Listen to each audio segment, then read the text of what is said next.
ಓಂ ನಮೋ ನಾರಾಯಣ. ಓಂ ನಮೋ ನಾರಾಯಣ. ಈಗ ನಾನು ಏನು ಹೇಳಕ್ಕೆ ಬಂದಿದ್ದೀನಿ ಅಂದರೆ, ಇನ್ನೂ ಈ ಕುರ್ಚಿ ಗುದ್ದಾಟ ಇನ್ನೂ ಮುಗಿದಿಲ್ಲ. ಕುರ್ಚಿ ಗುದ್ದಾಟದಲ್ಲಿ ಎಲ್ಲರೂ ಕುದುರೆ ವ್ಯಾಪಾರ ಶುರು ಮಾಡಿದ್ದಾರೆ. ನನ್ನ ಕಡೆಗೆ ಎಷ್ಟು ಶಾಸಕರು, ನಿನ್ನ ಕಡೆಗೆ ಇಷ್ಟು ಶಾಸಕರು ಅಂತ. ಇಬ್ಬರೂ ಮುಖ್ಯಮಂತ್ರಿ ಉಪಮುಖ್ಯಮಂತ್ರಿ ಭಾಳ ಚೆನ್ನಾಗಿದೆ, ಪಗಡದಸ್ತಾಗಿದೆ. ಇದು ಈ ಒಂದು ಇದರಲ್ಲಿ ಯಾರು ಗೆಲ್ತಾರೆ ನೋಡಬೇಕು. ಒಂದೇನಪ್ಪ ಹಂಗಂತಂದರೆ, ಈಗ ಸದ್ಯದ ಮೂಲಗಳ ಪ್ರಕಾರ ಜೋಶಿಯವರು ಹೇಳಿದ್ರು, ಯಾವುದೇ ಕಾರಣಕ್ಕೆ ಕಾಂಗ್ರೆಸ್ಸಿಂದ ಬಂದವ್ರನ್ನೀಗ ನಾವು ನಮ್ಮ ಪಕ್ಷಕ್ಕೆ ಸೇರಿಸ್ಕೊಳ್ಳಲ್ಲ ಅಂತ ಹೇಳಿದ್ದಾರೆ. ಇದು ಎಷ್ಟರ ಮಟ್ಟಿಗೆ ಇದು ಸತ್ಯ ಅನ್ನೋದು ಗೊತ್ತಿಲ್ಲ.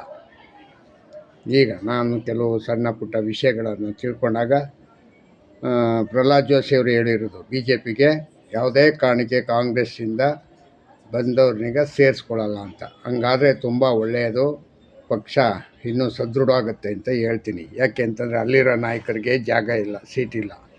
ಇನ್ನು ಇವ್ರನ್ನ ಕರ್ಕೊಂಡೋಗ್ಬಿಟ್ಟು ಇವ್ರಿಗೆಲ್ಲ ನೀವು ಜಾಗ ಕೊಟ್ಟರೆ ಮತ್ತು ಮುಂದಿನ ದಾರಿ ಏನು? ಮತ್ತು ಎಲ್ಲರೂ ಹಿಂಗೆ ಮಾಡ್ತಾರೆ. ಇದನ್ನು ಒಳ್ಳೆಯ ಕೆಲಸ ಮಾಡ್ತಾಯಿದ್ದೀರಾ ಪ್ರಹ್ಲಾದ್ ಜೋಶಿಯವರೇ, ನಿಮಗೆ ಒಂದು ಧನ್ಯವಾದ. ಮತ್ತು ಇನ್ನೊಂದು ಏನಪ್ಪ ಹಂಗಂದ್ರೆ, ನಾನು ಈಗ ಏನು ಹೇಳಕ್ಕೆ ಬಂದಿದ್ದೀನಿ ಅಂದರೆ, ಈಗಿನ ಪರಿಸ್ಥಿತಿ ಪ್ರಕಾರ ಇವರು ಆಗಲೇ ಆಯಿತು 15-20 ದಿವಸ ಆಯಿತು. 20 ದಿನದಿಂದ ಬರೀ ಇದೇ ಜಗಳದಲ್ಲೇ ನಡೀತಾ ಇದ್ದಾರೆ. ಬೆಳಗ್ಗೆ ಸಂಜೆ ರಾತ್ರಿ ಹಿಂಗಂತ ಇಲ್ಲದೆ. ಆ ಖರ್ಗೆಗೂ ಕೆಲಸ ಇಲ್ಲ. ಅವರು ಇವರು ಇಲ್ಲಿಂದ ಅಲ್ಲಿಗೆ ಓಡಾಯ್ತಾರೆ, ಅವರು ಅಲ್ಲಿಂದ ಇಲ್ಲಿಗೆ ಓಡ್ಬಿಡ್ತಾರೆ. ಆದರೆ ಯಾರು ಇದಕ್ಕೆ ಬಗೆಹರಿಸೋರು ಇಲ್ಲ. ಆದರೆ ನಾನು ಹೇಳೋದೇನಪ್ಪ ಹಂಗಂದರೆ, ನೀವು ಇದನ್ನೇ ಮಾಡ್ಕೊಂಡು ಕಾಲ ಕಳೆಯೋದಾದರೆ, ಈಗಾಗಲೇ 5-6 ತಿಂಗಳಿಂದ ರೈತರ ಸಮಸ್ಯೆನಿಗೆ ಯಾವತ್ತಾದ್ರೂ ಮಿಸ್ಟರ್ ಮುಖ್ಯಮಂತ್ರಿ ಸಿದ್ದರಾಮಯ್ಯ ಅವರೇ ಇದನ್ನೇನಾದ್ರು ಗಮನ ಹರಿಸಿದ್ರಾ? ಅವರು ರೈತರಿಗೆ ಮೆಕ್ಕೆಜೋಳಕ್ಕೆ ಮತ್ತು ಕಬ್ಬಿಗಿನ ಬೆಲೆಗೆ ಬೆಂಬಲ ಬೆಲೆ ಬೇಕು ಅಂತ ಅವರು ಹೋರಾಟ ಮಾಡ್ತಾಯಿದ್ರೆ, ಅವ್ರನ್ನ ಮಾತಾಡ್ಸೋಕ್ಕೆ ನಿಮಗೆ ಸಮಯನೇ ಇಲ್ಲ. ಹಂಗಂದರೆ ಮತ್ತು ಇನ್ನೇನು ಮಾಡ್ತೀರಾ? ಇನ್ನು ಯಾವಾಗ ಇದು ಬಗೆಹರಿತದೆ? ಅರ್ಥ ಆಯ್ತಾ? ಡಿ ಕೆ ಶಿವಕುಮಾರ್ ನಾನೇ ಮುಖ್ಯಮಂತ್ರಿ ಆಗಬೇಕು ಅಂತ, ಅವರು ಮುಖ್ಯಮಂತ್ರಿ ಆಗಲ್ಲ, ನೀವು ಬಿಡಲ್ಲ. ಯಾಕೆಂದರೆ ನಿನಗೆ ಸಹಭಾಗಿತ್ವಕ್ಕೆ ನಿನಗೆ ಇದೇ ಇಲ್ಲ, ತಾಳ್ಮೆನೇ ಇಲ್ಲ. ಹೋಗಲಿ, ಏನೋ ನನ್ನ ಜೊತೆಗೆ ಇಷ್ಟು ದಿನ ಇದ್ದ, ಏನೋ ಹೋಗ್ಲ ಬಾರಪ್ಪ ಕೂತ್ಕೊಂತಿಲ್ಲ. ಮತ್ತು ಇದ್ದಕ್ಕಿದ್ದಂಗೆ ಏನೋ ದಲಿತರ ಕೂಗೋದು.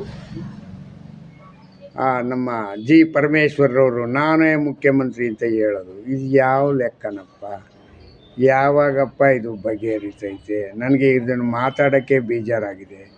ಸಾಕು. ಜೈ ಹಿಂದ್, ಜೈ ಕರ್ನಾಟಕ. ಮತ್ತು ರೈತರ ಸಮಸ್ಯೆನೀಗ ಬಗೆಹರಿಸಿ ಅಂತ ಅನ್ನೋದಕ್ಕೆ ಮಾತ್ರ ನಾನು ಈಗ ಹೇಳಕ್ಕೆ ಬಂದೆ, ಬೇರೆ ಏನೂ ಇಲ್ಲ.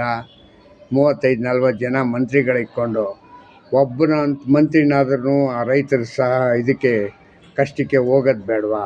ಯಾಕೆ ಮಂತ್ರಿಗಳಾಗ್ತೀರಾ ನೀವು?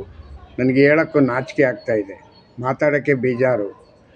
ಏನು ಮಾಡೋಣ ಅಂದರೆ ವಿಧಿ ಇಲ್ಲ. ನಿಮ್ಮ ವಿಷಯ ಮಾತೇ ಆಡಬೇಕು, ಜನರಿಗೆ ಇದನ್ನೀಗ ಮುಟ್ಟಿಸ್ಬೇಕು, ಹೆಂಗಾರು ಮಾಡಿ ಮುಟ್ಟಿಸ್ಬೇಕು ಜನರಿಗೆ.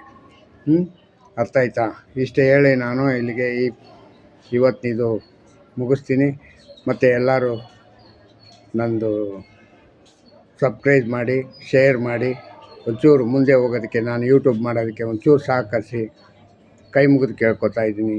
ಜೈ ಹಿಂದ್, ಜೈ ಕರ್ನಾಟಕ. ಮತ್ತು ಓಂ ನಮೋ ನಾರಾಯಣ.